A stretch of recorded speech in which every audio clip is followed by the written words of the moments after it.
O programa a seguir pode conter descrições de extrema violência e não é recomendado para pessoas sensíveis.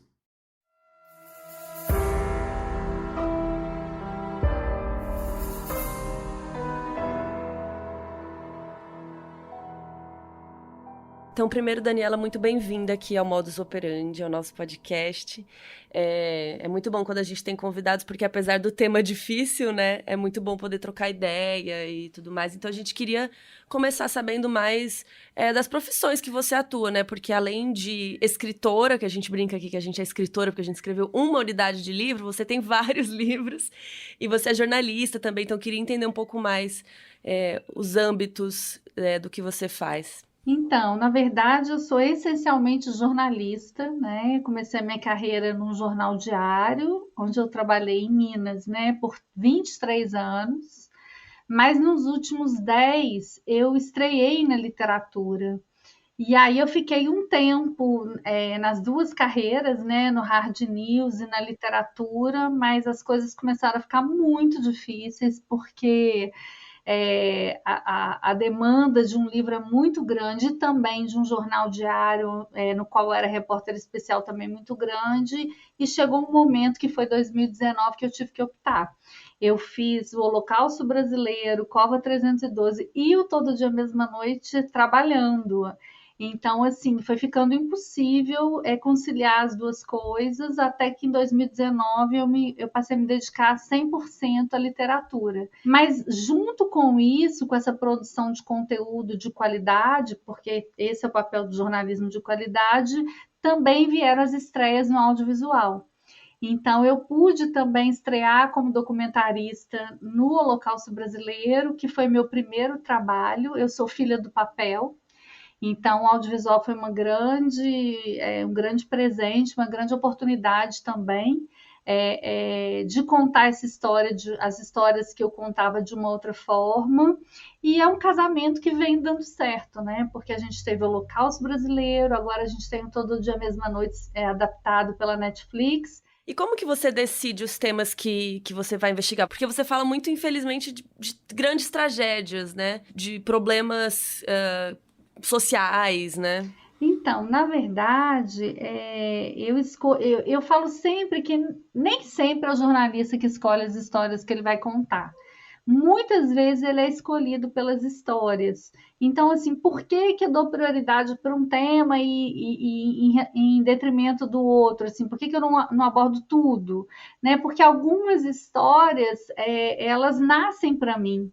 Então, foi assim com o Holocausto Brasileiro, quando eu tive acesso às fotos que foram feitas dentro desse hospital, 50 anos antes, por um fotógrafo chamado Luiz Alfredo, que trabalhava na revista Cruzeiro. Eu fiquei muito impactada. Eu não conseguia enxergar um hospital, aquelas fotos me remetiam a um campo de concentração. E a primeira coisa que eu quis ao ver aquelas fotos 5 décadas depois era localizar os sobreviventes a partir daquelas imagens. Então, imagina que insanidade, né? Procurar aquelas pessoas 50 anos depois, e a gente conseguiu. Isso foi muito emocionante. Então, cada história tem uma forma como essa história nasceu para mim, né? Então, Todo Dia Mesma Noite foi ao contrário. Eu não queria contar essa história, porque eu achava que era a tragédia da Boate Kiss, é uma dos eventos mais cobertos pela imprensa no mundo. E quando você coloca Boate Kiss no Google, tem mais de 1 milhão de respostas, e eu achava que eu não podia contribuir com nada mais, que tudo já tinha sido dito. Mas quando eu cheguei lá e eu vi que tinham histórias que não tinham sido contadas, ângulos de histórias, de como a vida daquelas famílias foi congelada no dia 27 de janeiro de 2013, eu entendi que através do meu jornalismo eu podia contribuir com essa história, e aí eu mergulhei nela. Então é um pouco por aí, assim, se eu posso contribuir, se é alguma coisa que eu vou jogar à luz, e tem que ser um tema que seja útil, urgente, necessário, porque eu venho nessa última década, especialmente me especializando na construção da memória coletiva do Brasil. Então, na verdade, eu tenho dito que eu não escrevo sobre tragédias, eu escrevo sobre as omissões que causam tragédias, é diferente. Ótimo, ótimo ponto. Eu ia falar isso que você fala que não ia ter muito a acrescentar, né? Mas o seu livro é muito.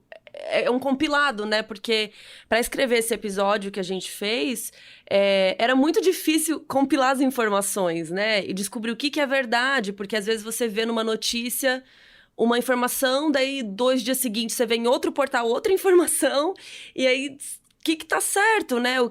Essa pessoa foi condenada, não foi? Quanto tempo?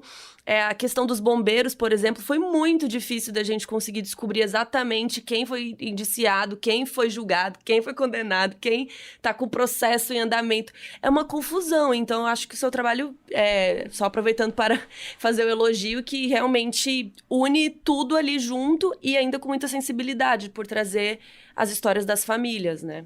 Acaba, Carol, que é um mergulho muito profundo, assim, né? Porque, na verdade, numa cobertura de alguma coisa dessa dimensão, que a gente fala que é o hard news, é muito difícil você fazer um mergulho profundo. As informações ficam sempre na superficialidade, apesar da força-tarefa que os veículos fazem e de todo o esforço, com uma cobertura incrível até. Mas eu acho que pós-evento fica muita coisa que precisa ser respondida. E aí, quando você chega com a oportunidade de ter um distanciamento no tempo, né? Quando eu cheguei para contar essa história 3 anos depois, já havia um distanciamento, as pessoas estão mais preparadas para falar. Isso aconteceu com Brumadinho. Quando eu chego em Brumadinho, logo pós-rompimento, aquelas pessoas estavam tão traumatizadas e elas tinham tanto medo da Vale que elas tinham medo de falar e de dizer alguma coisa que desagradasse a mineradora, porque elas naquele momento dependiam da Vale para tudo, até para comer. Então eu fui entendendo que aquele não era o momento de falar com aquelas pessoas, elas precisavam de mais tempo. E aí eu me afastei, porque elas não tinham nem começado o processo de luto, era muita, assim, impor a elas ali a minha presença, para que elas falassem de algo que naquele momento nem elas compreendiam. Então eu me afastei por 1 ano e quando eu voltei eu encontrei as pessoas mais preparadas para dizer, né? E aí eu pude oferecer a minha escuta qualificada, porque eu venho através dos meus trabalhos me especializando na escuta do trauma. E a escuta do trauma, você tem que ter essa sensibilidade de qual é o momento em que a pessoa está pronta para falar, quando ela precisa falar e quando ela precisa silenciar. Então, quando a gente faz um trabalho com essa potência, a gente também tem que entender o tempo do outro, né? É muito interessante isso que você está falando, porque ele vai bem não de encontro com essa coisa do hard news, que é você chegar, trazer muita informação, falar rápido. A gente vive uma sociedade muito efêmera, que a gente quer soltar informações, a gente quer ser o primeiro a falar, a gente quer escrever lá urgente e trazer informação muito rápido, às vezes sem nem conseguir pesquisar um pouco mais sobre aquilo, ou raciocinar um pouco sobre aquele tema. Então, como que é o processo da escrita de um livro, quando você está falando que você tem todo esse cuidado, que eu acho que demonstra na tua escrita de forma sensível, né? Você falou, eu voltei e deixei um tempo para eles poderem assimilar e para eles estarem prontos e abertos para me ouvir. Como é que foi o processo de escrita para o livro da Boate Kiss? Tipo, você já chegou lá e você consegue produzir, ou você passa um tempo, entende um pouquinho, né? Mas para entender mesmo assim do ponto de vista prático, que eu acho que é uma curiosidade de bastidores que as pessoas têm bastante. Não é interessante, assim, porque eu só consigo começar a escrever quando eu consigo digerir a história, quando eu consigo ter um olhar mais amplo para o que aconteceu. Então, geralmente, o meu processo é de um longo período de apuração. E é longo mesmo, é 1 ano e meio. Eu fiquei 2 anos no Rio Grande do Sul. Eu fui a Santa Maria antes para fazer o livro 15 vezes. Foi um mergulho mesmo, eu parei a minha vida. Aliás, o processo de escrita ele é muito assim, ele te captura, né? Então você para a tua vida para viver intensamente aquilo. Isso aconteceu no livro da Kiss e de uma forma que eu nunca tinha experimentado, porque o Holocausto, todos os outros, eu consegui voltar desse mergulho. No Todo Dia, Mesma Noite, não. Eu fiquei 2 anos tentando entender quem eu era depois, sabe? Assim, foi muito difícil, mas foi importante até para o meu amadurecimento como narradora e contadora de histórias, para entender de que lugar eu estava falando, né? Que eu não era mais uma vítima. Isso demorou para eu entender também, porque eu engordei 10 quilos, eu perdi a metade do meu cabelo, e eu fiquei 2 anos sem conseguir me reconhecer, entender quem eu era em tudo isso. Mas hoje eu consigo entender exatamente o meu lugar de narradora, porque hoje eu me vejo assim, como uma pessoa altamente privilegiada de receber do outro aquilo que o outro tem de mais potente e mais importante, mais poderoso, que é a memória afetiva. Então, ao receber essa memória afetiva, a gente precisa zelar e cuidar para que você. Aquilo é o que a pessoa tem de melhor. Então, você precisa também fazer o melhor por aquilo. Hoje eu consigo entender esse meu lugar. E aí é mais. Eu consigo passar por esses processos de uma forma mais amadurecida mesmo, assim, né? Enfim, mas eu fiquei 2 anos no Sul, primeiro fazendo toda a apuração, tentando chegar nos lugares que as pessoas não tinham conseguido chegar, por exemplo, nos profissionais da área da saúde, que nunca tinham falado sobre o que viveram, nem naquela noite, nem nas noites subsequentes, nem no período posterior e tal. E eu fiquei muito impressionada ao perceber que era a primeira vez que eles estavam tocando naquele assunto. Pela emoção, como a primeira entrevista que eu fiz com os profissionais da área da saúde foi coletiva, e isso foi muito, não foi planejado, mas foi muito acertado, porque eles começaram a se consolar. Eu falei, ué, mas vocês são amigos, trabalham juntos, vocês nunca falaram sobre isso, não é a primeira vez que a gente está falando sobre isso. Então foi muito forte, nossa, foi incrível, assim. E também poder falar com os bombeiros, né, que se recusaram a falar durante todo o momento e tal, foram muito julgados, e aí a gente conseguir chegar, né, no chefe dos bombeiros, entender como foi aquela noite. Isso é muito poderoso, isso é muito importante. Só depois que eu consigo entender a história por vários ângulos é que eu consigo chegar para escrever. E aí, para escrever também, eu primeiro faço todo um esqueleto, em que capítulo eu vou contar o quê, de que maneira eu vou começar a contar essa história, do final, começo do final e depois vou desmembrando, eu vou cruzando as histórias, costurando, como eu fiz no Todo Dia, que eu fui costurando, e abri o livro com uma coisa que assim, a gente não pensa, né, como é que era o plantão daquele dia do SAMU, né, e assim, porque isso me capturou muito, então eu imaginei que outras pessoas também seriam tocadas por isso. E aí tem o processo de escrita, que é um processo de 6 meses a 1 ano, e fora o processo de edição, ou seja, um livro é um filho que nasce com muito mais do que 9 meses, né? É um trabalho bem árduo, mas também é bem prazeroso, né? Quando a gente consegue fazer com que essa história seja contada por outras pessoas e que ganhe o mundo também, né? Na verdade, quando as pessoas se apropriam dos personagens e da história, é maravilhoso, porque isso também é libertador, né? Você ficou morando em Santa Maria ou em Porto Alegre? Menina, eu ia como eu tenho um filho pequeno, marido, passarinho, tudo, eu ia, eu ia e voltava, né? Então eu passava 15 Nossa. dias lá e voltava para cá. Foi muito Onde desgastante para você mim. mora Eu hoje? moro em Minas Gerais, em Juiz de Fora, onde eu sempre morei. E a minha cidade não tem aeroporto. Nossa. Então eu tinha que ir para o Rio, do Rio para Porto Alegre, de Porto Alegre de ônibus para Santa Maria, uma via crucis, assim. Foi muito trabalho, muito forte. Aí você ia e ficava dias, um mês. Ficava 15 dias e voltava. E era interessante porque eu passei todo esse período ouvindo as mães dizerem para mim que elas não estavam ao lado dos filhos quando eles mais precisaram delas. E aí eu ficava pensando, gente, isso é impossível, mas mãe é bicho doido, mãe pensa isso mesmo. E aí, ao mesmo tempo, eu não estava ao lado do meu filho pequeno, e eu lá, eu fiquei muito culpada. E ao mesmo tempo, quando eu voltava, eu podia abraçar o meu filho, e essas mães não podiam mais abraçar seus filhos. Gente, a minha cabeça deu um nó.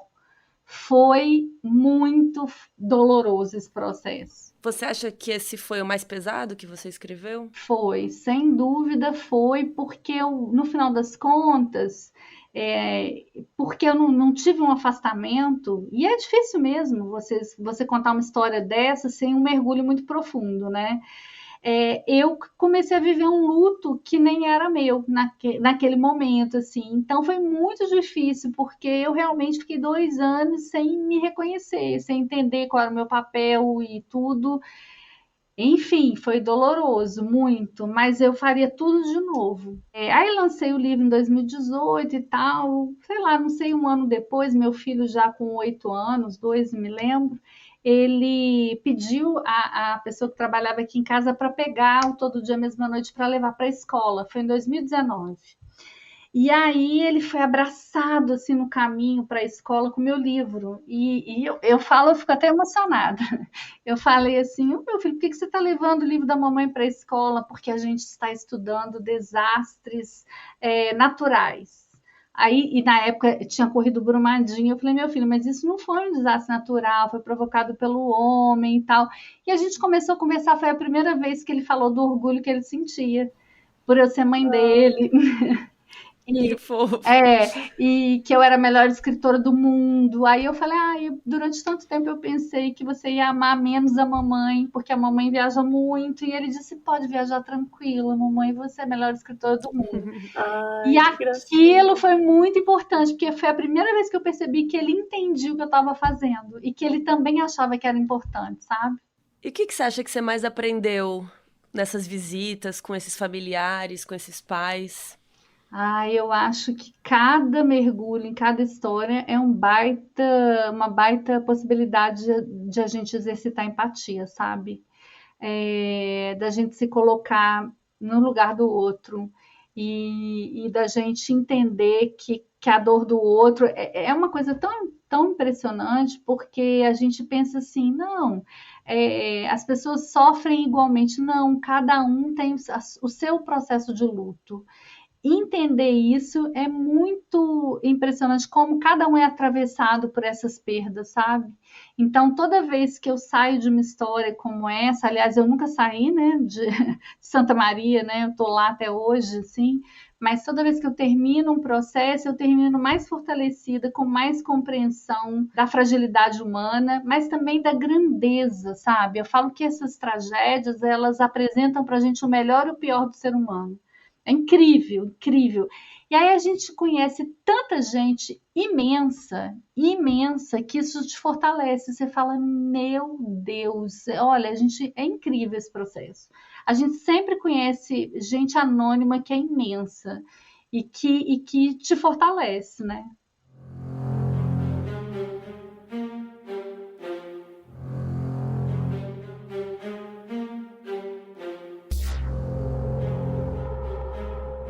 Muita coisa aconteceu depois que o livro foi publicado, né? Principalmente em relação à própria história de julgamento, aos próprios familiares que consideram que muitas das justiças ainda não foram feitas.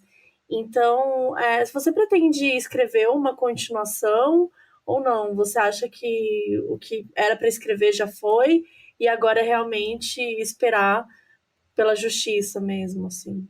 Então, na verdade, até interessante vocês terem tocado no julgamento, porque eu fiquei lá uns 10 dias em Porto Alegre acompanhando de perto esse julgamento e tentando entender como é que aqueles pais recebiam aquele processo todo, né? Que demorou tanto para que aqui os réus pudessem a júri popular, né?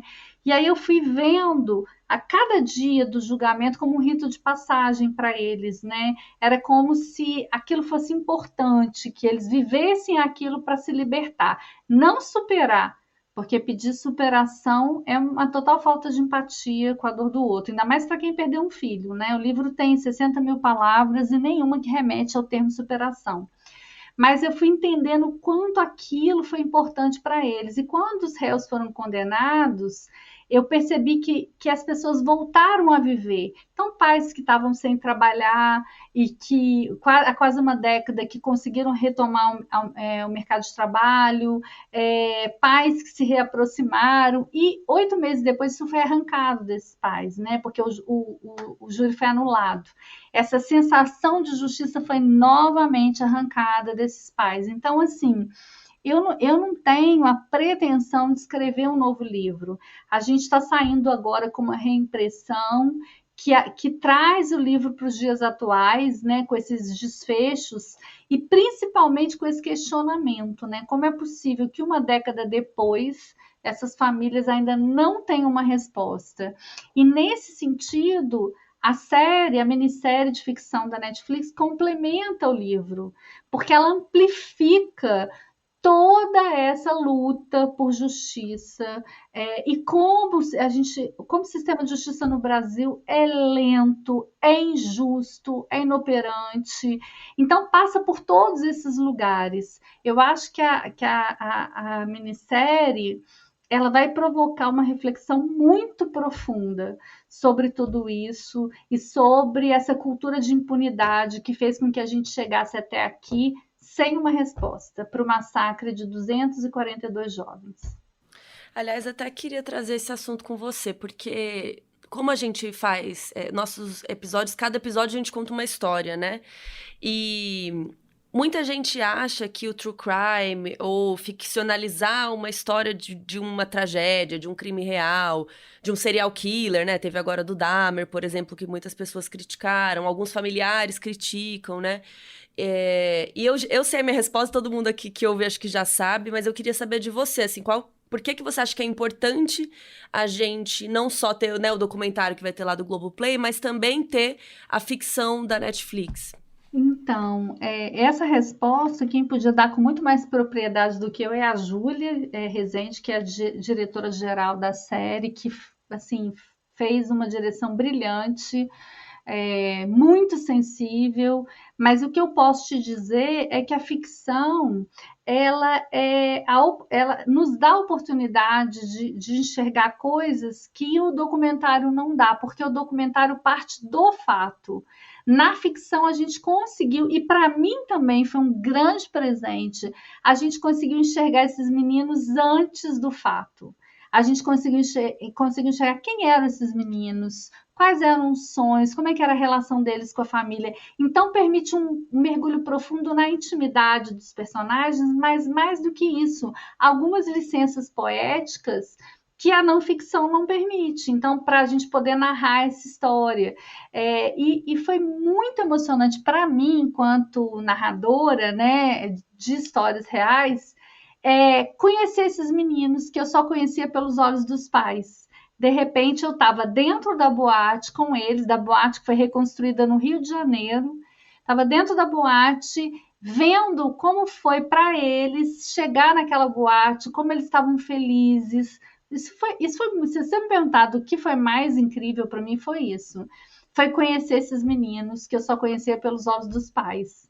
Isso é algo, assim, surreal, que eu acho que só a ficção permite, né? Esse encontro com esse passado foi muito importante, muito bonito. Então, assim, foi uma escolha do gênero pela Morena Filmes, em parceria com a Netflix, num recorte muito bem feito pelo Gustavo Lepstein, que foi o roteirista, porque a maior preocupação minha e deles também era como é que a gente ia contemplar 242 histórias.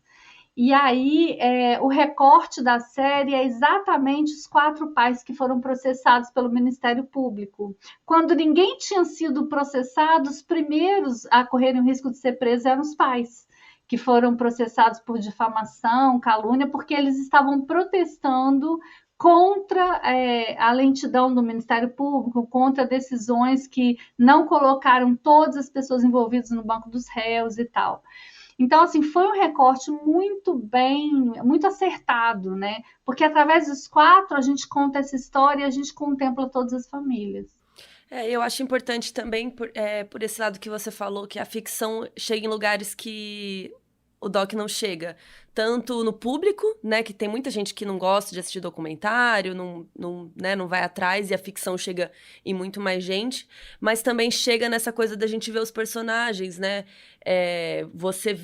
fica muito mais dramático e você sente muito mais a dor quando é uma coisa mais ficcionalizada às vezes, né, por exemplo, que a gente não tem imagem. Eu acho que a palavra é empatia, desperta a nossa empatia, não tem como, assim, eu estava assistindo a série com os meus sobrinhos, né, porque eu tive acesso antes, eu já tinha assistido, mas agora com a edição completa, com a trilha sonora do Milton Nascimento, que foi, assim, acertadíssima também. E aí, vendo as reações deles, assim, é uma reação que você não tem no documentário, assim, eles passaram a interagir com a tela, e passaram a reagir, passaram a dizer, toma, sabe, quando tinha um diálogo, assim, mais forte. Foi muito interessante ver como eles foram tocados, e meninos que na época eram crianças e que não vivenciaram o que aconteceu na boate. E a minha sobrinha, por exemplo, leu o livro, e agora, eu vendo ela ver a série, eu fiquei impressionada o quanto ela foi atravessada por isso. Então, é uma geração que vai caminhar com uma outra consciência sobre a necessidade da gente ter uma cultura de prevenção, sobre discutir e refletir sobre a cultura de impunidade no Brasil. Então, são tantos ganhos, eu acho, que a série traz, e principalmente eu, como consultora criativa, que tinha o papel não só de alimentar com informações e cuidar do conteúdo, mas zelar por esse respeito, por essa memória, né, para que não se repita, enfim. E aí eu pude conduzir ao lado da Júlia e do Gustavo esse processo com toda a dignidade que o livro tem. Então, assim, a minha expectativa é de acolhimento. É claro que é muito doloroso vivenciar o incêndio em si, mas a Júlia fez escolhas tão brilhantes e tão cuidadosas que na hora do incêndio você vê pouco e escuta muito, né? Então, assim, são cuidados assim de uma sensibilidade única que faz essa minissérie ser o que eu tenho certeza que ela vai ser. E voltando até um pouquinho para trás, assim, como é que foi esse convite para ser consultora criativa? Ou como foi esse processo? Você falou que você já que você é filha do papel, que você até então não tinha ido para o audiovisual, rolou em Holocausto Brasileiro, e agora com a série da Netflix. Como é que é esse novo papel, essa função, e quais são os desafios assim que você sente? Então, você sabe uma coisa, Mabê, que eu percebi muito, que como contadora de história, quando o conteúdo é um conteúdo de qualidade, ele vai ser necessário e importante em qualquer plataforma. Então, vamos falar do Holocausto. O Holocausto, ele foi primeiro uma série de matérias no jornal. Depois ele se tornou um livro, depois ele se tornou um documentário para HBO, depois ele se tornou uma peça de teatro, e assim, e o conteúdo é o mesmo. Então, esse conteúdo de qualidade, ele é capaz de alimentar diferentes plataformas, diferentes formas de contar. Eu percebi isso e acho que isso vem se reafirmando através do jornalismo que eu tenho feito. Na verdade, esse namoro, né, entre aspas, com a Netflix vem desde 2019, um ano depois da publicação do livro. A gente vinha conversando sobre formato, até que a Morena Filmes entrou, e aí foi um acordo, uma negociação entre eles, e claro, né, com o meu consentimento para adaptação do livro, né, porque a série é baseada no livro. Então, assim, foi um processo muito longo e muito respeitoso também. Eu tive presente em todas as decisões, fui muito ouvida, foi muito importante, assim, interessante, aprendi muita coisa, mas eu fiz o que eu faço, o que eu sempre fiz em todas as histórias que eu contei. Um processo longo de apuração, trabalho de campo, gastar sola de sapato, é isso.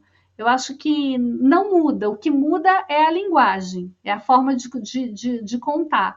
né? Porque a linguagem de jornal é muito mais objetiva, muito mais direta, e aí a literatura te permite uma escrita muito mais criativa, e aí a ficção vem para agregar também coisas. Então foi muito bacana esse processo. Que no final das contas, essa não é a história do incêndio em si. O Todo Dia Mesma Noite, essa minissérie, é o caminho, longo caminho na luta por justiça. Então, ele toca num ponto que vai mexer com todo o país, porque a gente vai poder refletir sobre esse sistema. Que sistema de justiça é esse? Quem é capaz de dar uma resposta para o massacre de 242 jovens? E o crime prescreve, né? Tem que É resolver. isso, a gente nunca pensou eu nunca pensei que 10 anos depois eu estaria aqui falando da possibilidade de prescrição desse crime, né? Então, como 242 mortes não tem nenhuma responsabilização? Você está dando um estímulo incrível para a impunidade, sabe? Tipo, pode fazer, pode funcionar sem alvará, pode colocar espuma no teto, o barman vai lá e coloca, porque tá tudo certo, no final das contas não dá nada para ninguém. Então, que mensagem que a gente passa com isso, né? Ainda mais depois de tanto tempo que aconteceu, né? Porque acho que uma coisa interessante também de estar rolando tanto documentário quanto a série agora é porque quanto mais tempo passa isso, a gente de ler sobre os casos, de estudar os casos, a gente vê que quanto mais tempo passa, mais as pessoas esquecem, mais as pessoas param de se importar, a não ser as pessoas que estão envolvidas, os familiares, as pessoas próximas das vítimas. Eu acho que é algo que a gente percebeu também, infelizmente, nessa leitura aí do livro, né? Todo Dia, Mesma Noite.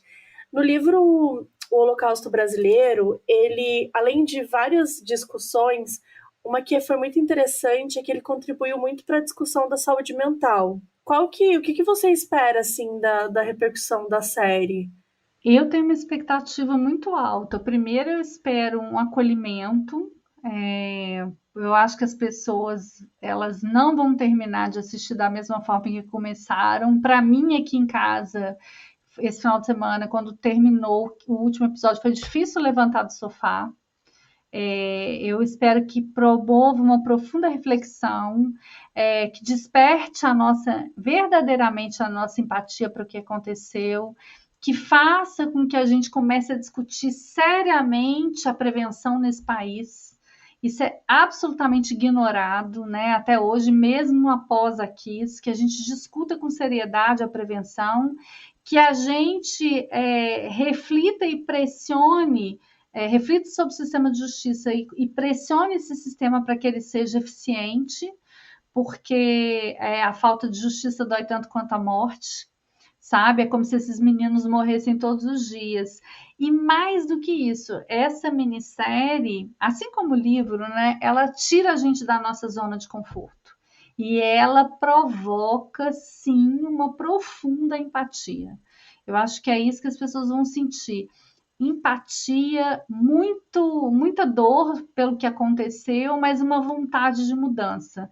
Olhar para trás não é simplesmente um exercício de olhar para o passado mórbido, de olhar para o passado, não. Olhar para trás é essencial, porque esquecer é negar a história, mas é essencial para a gente compreender o presente, mas mais do que isso, para a gente mudar o futuro. Então, nós estamos falando aqui de mudar o olhar, nosso olhar para o futuro, da gente querer uma sociedade mais segura. Tudo bem, a gente não vai conseguir trazer esses meninos e essas meninas de volta, mas a gente vai conseguir permitir que outros filhos voltem para suas casas em segurança. E esse direito foi roubado desses meninos. Sim. E, Daniela, a gente estava falando do Holocausto Brasileiro, né? E a gente fez um episódio aqui no podcast e a gente até ficou surpreendida que muita gente não conhecia esse caso, né? Então, acho que tem tudo a ver com isso, né? Da gente contar para as nossas novas gerações, contar para as pessoas das coisas que aconteceram, né? E falando ainda do Holocausto, como que foi a repercussão dele, né? Então, o Holocausto foi o meu livro de estreia e que me apresentou para o público, né? Porque, assim, como eu escrevia num jornal local, eu era muito lida, já tinha recebido vários prêmios e tudo, mas eu não era conhecida do público. E o Holocausto apresentou meu trabalho para o público. Então, assim, foi a primeira vez que eu fui lida nacionalmente. Nem eu estava preparada para uma repercussão dessas, assim. Eu não tinha expectativa nenhuma. Aliás, eu entrei assim sem saber nada sobre o mercado literário, gente, assim. E aí vocês devem ter sentido um pouco disso quando vocês lançaram o livro de vocês, né? Porque é uma outra pegada, e aí é um público que é muito fiel, um público que é ligado à literatura. Eu sei que vocês têm um público fiel, mas vocês alcançaram um outro público. Gente, foi uma coisa, foi avassalador, assim, tanto é que a gente vendeu 200 mil livros, assim, no primeiro ano, uma coisa realmente muito impressionante, muito fora da curva. E também serviu para eu ver o que eu já sabia como, no meu trabalho como repórter, mas assim, a potência da palavra, né, gente? A potência do jornalismo de qualidade. O jornalismo de qualidade, um dos papéis dele é construir essa memória coletiva. Então, eu fui entendendo um pouco qual era o meu lugar. De começar a construir essas memórias, porque a gente fala muito que o brasileiro não tem memória, mas a gente não pode, não pode ter memória daquilo que não foi construído. Então a gente precisa aprender a construir essa memória, sabe? E repassar isso para as futuras gerações. Igual quando vocês fizeram o episódio do podcast do Holocausto, outras pessoas puderam ter acesso ao que aconteceu. Pessoas que não conheciam, que não tinham o hábito da leitura de repente, vocês apresentaram. É isso, é compartilhar. Compartilhar é combater a desinformação, né? Combater essa desinformação para que a gente possa se instrumentalizar para enfrentar esse futuro, para buscar esse futuro que a gente quer. Então, eu acho que é isso, assim, a repercussão de colocar de novo no centro do debate, na agenda pública brasileira, a discussão sobre saúde mental, sobre um tratamento humanizado, sobre modelos capazes de substituir o modelo hospitalar, né? Então, foi muito importante. E hoje o Holocausto me emociona muito saber que ele é uma referência para a saúde mental. Então, eu escuto muito que a Bíblia da Saúde Mental no Brasil, olha que bacana o conhecimento jornalístico atravessando os saberes, né? Porque a gente não escreve só para os coleguinhas, a gente escreve para todo mundo. Essa é a intenção mesmo, atravessar os saberes, contribuir com aquela discussão. O Holocausto fez isso, acho que o Cova fez isso também, ao falar sobre a ditadura, ao mostrar para os jovens por que a gente deve combater o arbítrio, né? Como é que é não ter liberdade de expressão e tudo. Então, também teve um papel muito importante.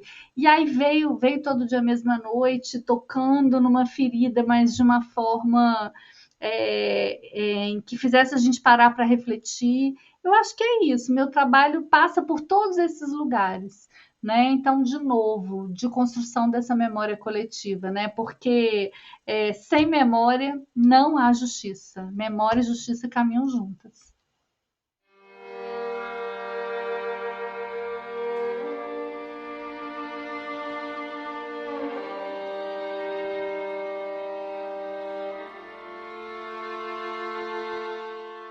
E você falou de futuro, então a gente quer saber o seu futuro, o que você está planejando aí na manga. Nossa, gente, vem tanta coisa acontecendo ao mesmo tempo agora. Então, eu vou continuar escrevendo, porque eu só sei fazer isso na minha vida, minha gente. Se eu tiver que fazer outra coisa, lasquei-me, porque é tudo que eu sei e amo fazer, que é continuar contando essas histórias. Então, nesse momento, eu estou no processo de preparação do meu novo livro, que a gente lança no inicinho de 2024, e eu não posso adiantar ainda o que é, mas vai ser um livro muito potente, estou muito emocionada. A gente tem um projeto lindo para o segundo semestre, mas desse eu não posso falar nada ainda. E a gente está com mais 2 adaptações em andamento. Isso aí é furo, é spoiler. De quais livros? Arrastados e Os Dois Mundos de Isabel. Mas eu só não posso falar qual que é o streaming ainda, mas já estamos em andamento e eu estou bem animada da gente poder contar essas histórias. Que legal. Ficção também, né? O Arrastados não, vai ser uma série documental. Está em pré-produção, com uma direção que eu super admiro, queria falar mais, está aqui na ponta da língua, mas não posso falar. E Os Dois Mundos de Isabel, a princípio, é ficção. Você pode contar um pouquinho de cada um desses títulos, assim, resumidamente, para as pessoas que não conhecem e tal? Porque são histórias muito diferentes entre si, né? São, assim, eu construí toda a minha carreira sempre trabalhando temáticas muito densas e trabalhando as violações de direitos. Então, o Holocausto Brasileiro, que é a minha estreia na literatura, fala sobre a morte de 60 mil pessoas no maior hospício do Brasil, em Barbacena, Minas Gerais.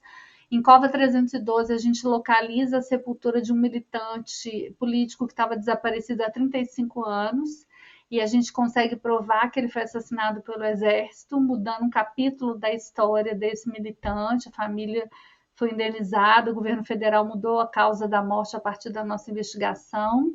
Os Dois Mundos de Isabel, minha primeira biografia, conta a história de uma brasileira muito à frente do seu tempo, hoje com quase 100 anos, que aos 9 anos, no interior de Minas Gerais, via e ouvia coisas que ninguém compreendia. E o meu lançamento mais recente foi Arrastados, que conta os bastidores do rompimento da barragem de Brumadinho. Vem livro ainda esse ano? Não, esse ano não, 24. Primeiro semestre 24 vem livro, vem tanta coisa, gente, muito legal. Vou voltar para contar depois, vem muita coisa bonita por aí. Quando for saindo, você avisa, a gente te chama de volta, então. É isso, assim, mas é isso. Vamos continuar falando, continuar em busca dessa memória e dessa justiça, né? Daniela, muito obrigada pela sua participação aqui hoje. E meu cachorro está agradecendo aqui também. E espero que a gente possa ter você de volta em breve também para falar aí das outras séries e do próximo livro aí também. A gente quer fazer um episódio sobre o Brumadinho também, com certeza o seu livro vai nos ajudar muito nisso. E acho que é isso, obrigada mesmo. Ai, eu que Obrigada. agradeço, meninas, assim, sou super fã do podcast de vocês, do trabalho que vocês fazem, estou super honrada de estar aqui e obrigada por esse espaço. Um beijo para todo mundo que teve paciência de chegar até aqui. A honra é nossa. Obrigada mesmo por ter aceitado. E até a próxima, né? A gente já sabe que você vai voltar. Quero voltar.